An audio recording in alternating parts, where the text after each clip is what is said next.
कहते हैं सफर सिर्फ मंजिल तक पहुंचने के लिए नहीं होता, कुछ सफर इंसान को बदल देते हैं। पिछले कुछ सालों में मेरे मन में एक ही सवाल बार बार आ रहा था, एक सपना जो सालों से पूरा करना चाहता था। एक ऐसी जर्नी जहां मंजिल सिर्फ फेमस जगह ही नहीं बल्कि भारत के उन हिस्सों तक पहुंचना है जिनके बारे में दुनिया बहुत कम जानती है। इस सफर की शुरुआत कर रहे हैं हम कश्मीर के श्रीनगर से, जो कि मुझे इस सीरीज को स्टार्ट करने के लिए सबसे बेस्ट स्टेट यही लगी, कश्मीर। अब सिंपली मेरा प्लान ये है, कश्मीर में 10 डिस्ट्रिक्ट आते हैं, जैसे बांडीपुरा, गांदरबल और कुपवारा। ऐसे ही हम भारत के उन हिस्सों में जाएंगे जहाँ पर माउंटेन्स आते हैं, हर स्टेट के हर डिस्ट्रिक्ट के कम से कम 3 जगहों पर। तो यहाँ पे ऐसे कुछ घाट बने होते हैं। मैं हूँ घाट से नंबर 16 पे, और यहाँ से व्यू कुछ ये मिलता है देखने का। लोग घाट नंबर 1 या 2 से ही चले जाते हैं, बट मेरा मानना है, माय पर्सनल ओपिनियन, कि यहाँ से ही बेस्ट व्यू आता है। वो अपन में लाई से अब डल लेक है तो यहाँ क्राउड तो होगा ही, क्योंकि ये इंडिया की दूसरी सबसे बड़ी लेक है। अब डल लेक के साइज की बात करें तो 18 किलोमीटर के वर्ग एरिया में ये डल लेक आती है, और इसी में ही हजारों लोग अपनी जिंदगी भी गुजार रहे हैं। इस लेक में चलने वाली शिकारा और यहाँ से दिखने वाले बड़े बड़े पहाड़ इसमें 4 चांद लगा देते हैं। अब यहाँ से मैं जा रहा हूँ सीधा इंडिया की सबसे फेमस चौक, लाल चौक देखने, जिसे लाखों लोग रोजाना देखने आते हैं। अभी इस वक्त मैं हूँ घंटाघर पर, इंडिया का सबसे फेमस चौक घंटाघर, जो कि श्रीनगर में है। आप सभी को पता है, इसे इंट्रोड्यूस कराना ज़रूरी नहीं है। सो श्रीनगर में तो यही है। सो आई एम गोइंग टू गुरेज। अब कैसे जा रहा हूँ ये सब आपको बाद में पता चलेगा। सो निकलते हैं अभी गुरेज के लिए। सो जल्दी में मैं बताना भूल गया था, मैं अपनी जर्नी की शुरुआत कर रहा हूँ टेम्पो ट्रैवलर के साथ। अब श्रीनगर से गुरेज जाने की दूरी थी 126 किलोमीटर, और इस 126 किलोमीटर में मुझे इतना ज़्यादा सुकून मिलेगा मैंने सोचा नहीं था। अब 1 से 2 घंटे ड्राइव करने के बाद हम पहुंचते हैं बांडीपुरा।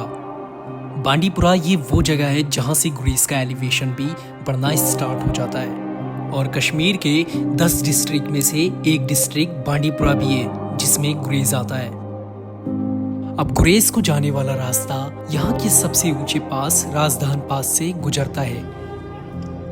11,672 फीट पे होने की वजह से नवंबर से मार्च तक ये रास्ता बंद ही रहता है, और इसे सिल्क रूट के नाम से भी पुकारा जाता है, क्योंकि ये एकमात्र रास्ता था जो हमें दूसरे देशों से कनेक्ट करता था, और ये रूट इंडिया की मोस्ट डेंजरस रूट्स में भी आती है।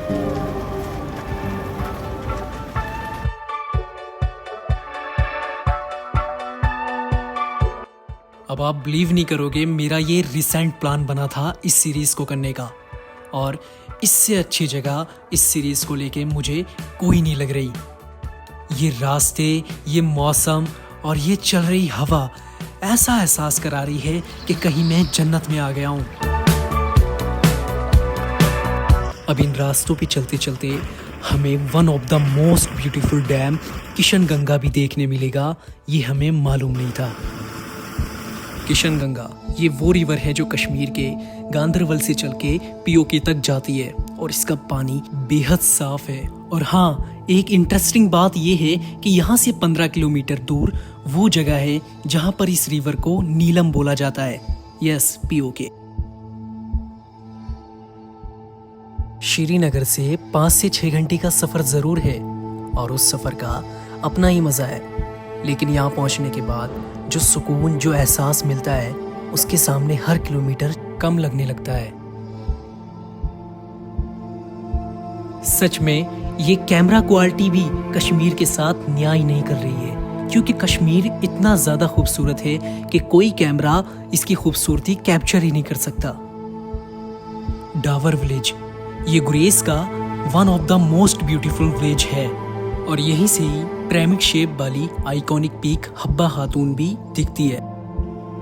कहते हैं मंजिल से ज्यादा मजा सफर का होता है, लेकिन गुरेज आकर ये बात थोड़ी गलत लगने लगती है।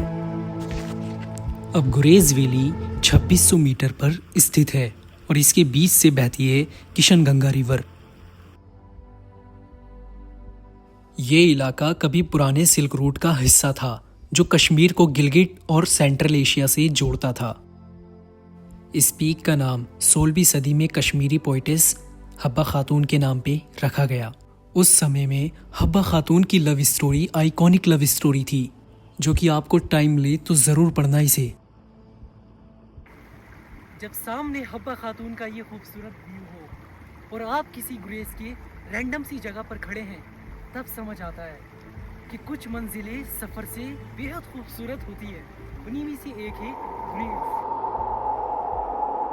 मैं यहाँ कुछ टाइम से लेटा हूँ और मैं कैसे बताऊँ आपको, इससे ज़्यादा सुकून मुझे आज तक कहीं नहीं मिला। ये ठंडी ठंडी हवा और चारों तरफ से आ रहे पानी की आवाज़ ने मेरे दिमाग को एकदम रिलैक्स कर दिया।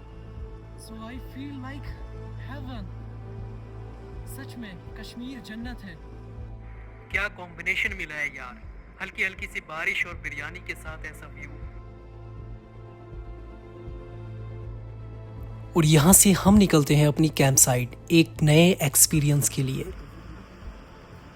ये हमारा कैंप साइट किशनगंगा रिवर के जस्ट पास में है और हब्बा खातून पीक के नीचे है। तो अभी मैं जा रहा हूँ से ब्रिज पे जो कि बहुत पुराना है। मैं रैंडमली यहाँ वेव में एक रैंडम लोकेशन पे खड़ा हूँ और यहाँ इतना सुकून है ना, मतलब क्या ही कहूँ मैं। दिल्ली में जहाँ 45, 47 ये सब टेम्परेचर जा रहा है और श्रीनगर का भी अभी गर्म ही है, बट ब्रेज में यहाँ हमने जैकेट लगा रखी है। इतनी ठंड लग रही है ना, मतलब मानो मेरे पीछे देखो, ये क्या व्यू है, कमाल का व्यू है भाई। ये ऊपर फॉग ही फॉग है सब तरफ और अभी सनसेट भी होने लगा है, मेरे पीछे दिख रहा है इसमें। और ये हब्बा खातून पीक के नीचे है हम।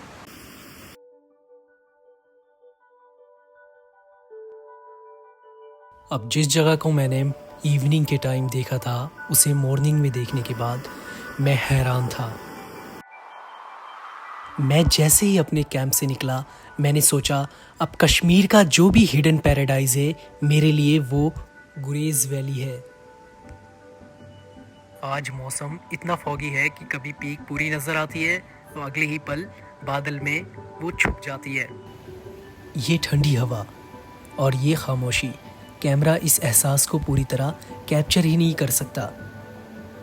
उसके पास में नदी रिवर यानी कि कह सकते हैं जिसे किशनगंगा बोला गया है और वहाँ से पीओके के साइड से इसे नीलम बोला गया है। सो ये वही नदी है जो वहाँ से आ रही है। मेरे पीछे आप नज़ारा देख सकते हैं बैक साइड का, जो कि बेहद खूबसूरत है।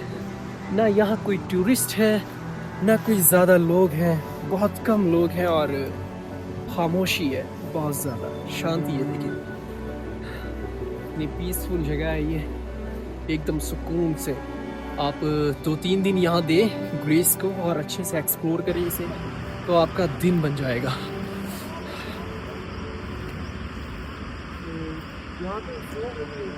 हाँ स्नो है, सर्दियों में सब में स्नो 5 फुट। ये हवा का तो पीक जो है ना, ये बड़ा पॉपुलर था। अंकल की आवाज़ ठीक से नहीं कैप्चर हो पाई तो मैं बताता हूँ।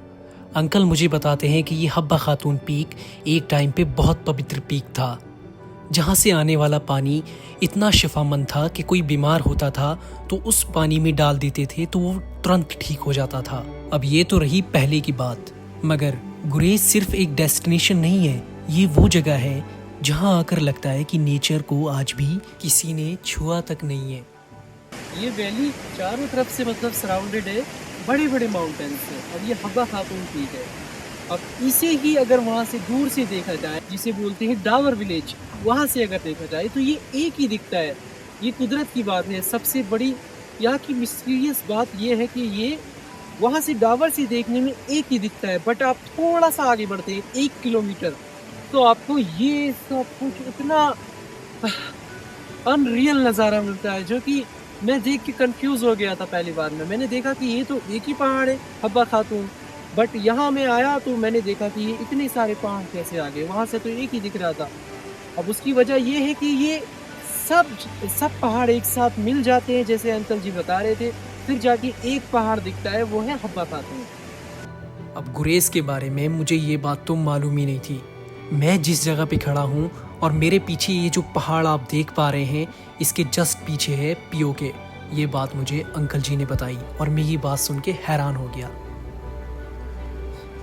खैर, हम इस जगह को छोड़ के जा रहे हैं अभी तुलेल की तरफ, जो कि गुरेज का ही एक हिस्सा है। तो अभी हम कैंप साइट अपना छोड़ रहे हैं और आगे बढ़ रहे हैं तुलेल के लिए। वहाँ हम शेखपुरा गांव है वहाँ का सबसे फेमस, वो देखेंगे और वहाँ की वुडन हाउसेस देखेंगे। सो निकलते हैं यहाँ से।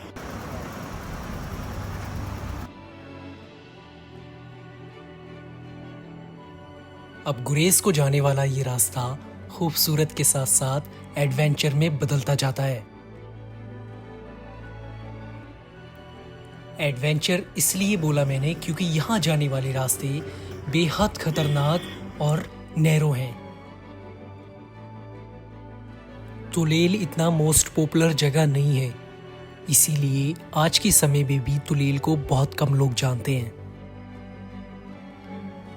तुलेल में आपको ऐसा लैंडस्केप देखने मिलेगा कि आप सोचने पे मजबूर हो जाओगे कि आप इंडिया में हो ही नहीं। यहाँ वक्त जैसे ही धीरे चलने लग जाता है और हर मोड़ पर ऐसा नज़ारा मिलता है जिसे कैमरा पूरी तरह कैद भी नहीं कर सकता। अगर कश्मीर का कोई हिस्सा आज भी छुपा हुआ है तो वो तुलेल वैली।